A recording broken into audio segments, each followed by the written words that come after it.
What is up, everybody? Welcome to the first edition of Casting Bronze. It is your hosts, Luke and Zach, and we are here to bring to you some of the baseball players that are not in the Hall of Fame that we feel have an argument. We're not necessarily putting them in the Hall of Fame, but we are just going to run the numbers by you, have some conversations, talk about it, and then decide whether they should be in the Hall of Fame or not. So we're not, just because we bring up their name does not mean that we're going to say, yes, they're in, but I feel like there are some good conversations to be had with these players. And the first player on our list today is going to be Lance Berkman, the big Puma. He played for 4 teams over his career: the Astros, most notably, the Yankees, the Cardinals, and the Rangers. He's a 6-time All-Star. He did win a World Series. He was the NL RBI leader in 2002, NL Comeback Player of the Year in 2011, switch hitter. Do you want to run some of the career stats by us? Of course. So, my man hit .293 for a career batting average with 366 home runs. Just under 2,000 hits with 1,905, 1,234 RBIs, sneaky fast with 86 stolen bases, career OBP of 406, slugging was 537, combine that for an OPS of 943, and an OPS plus of 144, which is 44 points above league average.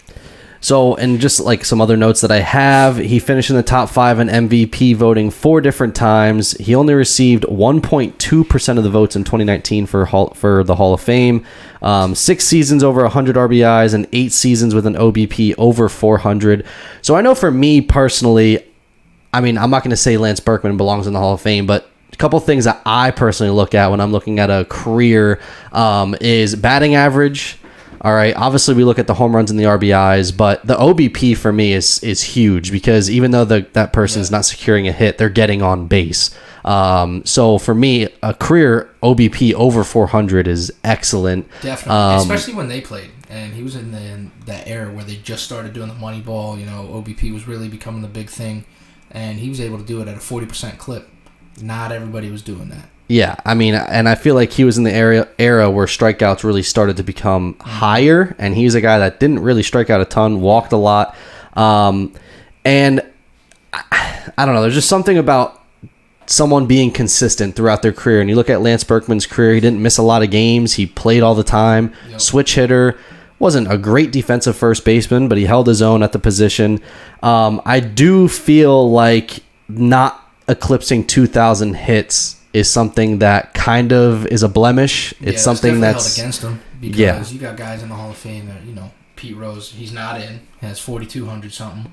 You got guys that are in, like Roberto Clemente's directly at 3,000, and they really hold that as a standard of if you don't have more than, 2,500, they don't even look at you. Like you said, he was voted off the ballot in the first time. Yeah, so there are 31 Hall of Famers that do not have 2,000 hits or 3,000 hits or 2,000 hits. Sorry, there are 31 that do not have 2,000 hits, but the majority of those players are from way back in the day. They played in the Negro Leagues. A lot of them they were taken away from because they would get drafted into the war. So in the modern era, there are not many players in the Hall of Fame with less than 2,000 hits. But my other argument for Lance Berkman would just be the fact that he was a switch hitter.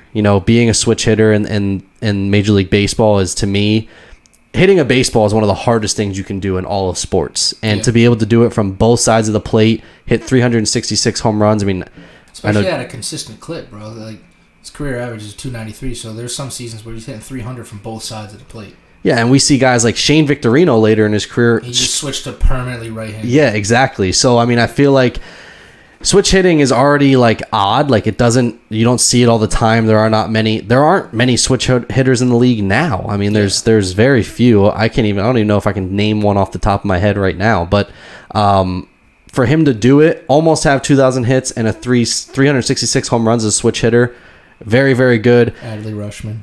Yes, that is one. To me, I have it on my paper as Hall of Fame, yes, but we were talking before the show, and honestly, like, the Hall of Fame is the elite of the elite. And when you talk about the elite of the elite, Lance Berkman's name is not going to pop up in the elite of the elite. And I think they need to start holding, like, voters they need to start holding name like players more to an elite status to get in. I feel like lately they're letting a lot of guys just come right in. You know, I get it. They're household names. Everybody voted for them. But I don't know. There's some guys that get in that should not be in, and they're taking place from some of these guys that we're going to talk about. Yeah, I think Fred that McGriff, but that's a further episode. Yeah, I think Lance Berkman. This is what I'd like to see from the Hall of Fame as a fan. Obviously, we want to enshrine the greats, the people that changed the game, the people like. No one just tuned in to watch Lance Berkman play baseball, but people would tune in just to watch Barry Bonds play. You know what I mean? This guy was my hero, bro. A dude shaped like me want to play baseball. Yeah. I mean, he did it for the guys that didn't look in shape. Yeah. But my thing is, I hope the Hall of Fame. I don't want there to be a Hall of Very Good, but I'm saying I think that like Lance Berkman's name is just gonna go. People are just gonna forget about Lance Berkman. Yeah. And I think that if you're not an avid baseball fan like we are, you're gonna forget about this guy. But we grew up watching this guy. He holds value with us. He was a stud in the playoffs. Played on the same Astros team with Craig Biggio and Jeff Bagwell. He was the top tier guy on that team, and those are two Hall of Famers. I remember the years that they played. It was the White Sox, right, in the World Series. Yeah. And I remember specifically coming home, watching those games, and there was Bagwell, there was Biggio, there was I think Beltran was on those teams, like a younger Beltran was on those teams. Like, I mean, really, and they lost to that was the teams that had Frank Thomas. Was he on there? Frank Thomas was on there. Was Paul Konerko on there? AJ Przinsky. Yeah, I mean, so great time. But that's my thoughts on Lance Berkman. I mean, I guess after going back, talking a little bit before we did the show, I would say not a Hall of Famer, but it is kind of disappointment. The numbers of like, hey, you don't have 25, you don't have 500, you don't have 1,500, then yeah, no, I wouldn't say he's in. But if there was like a almost Hall of Fame, he'd definitely be a first ballot for that one. Yeah. The Hall of Very Good. He needs to be in the Hall of Very Good. The consistency is there. The numbers as far as like every year, his seasons were pretty similar. I mean, every year. I mean, he had one outlier year, 2 years with 40-plus homers. But other than that, I mean, his numbers, they speak for themselves. I think he had a pretty good career, but I would say he is not in the Hall of Fame. But for anyone that wants to argue, I would love to hear it because I love Lance Berkman, and I think that another thing is just overshadowed. Like I said, he had Bagwell on his team, Biggio. He played in the same time as Barry Bonds, Mark McGwire. You know what I mean? So he was getting overshadowed. He had 2 seasons that were like sneaky, really good MVP quality, and he probably should have won them because he led the league in RBIs, 136 in 1 year, 128 in the next, and 45.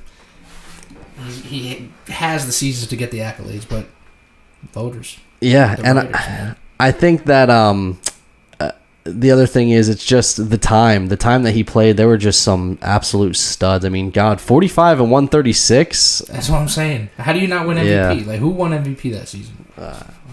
He was third in the voting. Justin Morneau. Why? He won MVP. He had 34 homers, 130 RBIs. David Ortiz should have won, bro. Look at that. Yeah, David 54 homers. 137 RBI. He led the league in walks. Yeah, where's the WAR on this? Why do they not have a... It's all the way to the left. Oh, there we go. Here's the first stat. So Berkman was third. What? Did you click on the right season? It said 2006 awards voting. Yeah. Oh, for NL. We were looking at AL. Scroll down. Yeah, right there. Ryan Howard, 58 and 149. That's going to get it done. And a 313. And then even Albert Pujols, 49, 137, and a 331 batting average. Well, so maybe if he was in the AL, he would have won. I don't know. The NL was nasty. That might have been the last time they won a freaking an All-Star game. They won. I think it was like 9 years ago, right? It's like 2014. 2012. Yeah. Any final thoughts on Lance Berkman? No, he just held it down for the big boys. I can appreciate that. And he's from Waco, Texas. We don't talk about that. But that was our first episode of Casting Bronze. Let us know in the comments what you think about Lance Berkman. If there's any players that you feel like you would like to hear us discuss about, put in the comments. Let us know. We'd love to hear from you. And stay tuned for future episodes.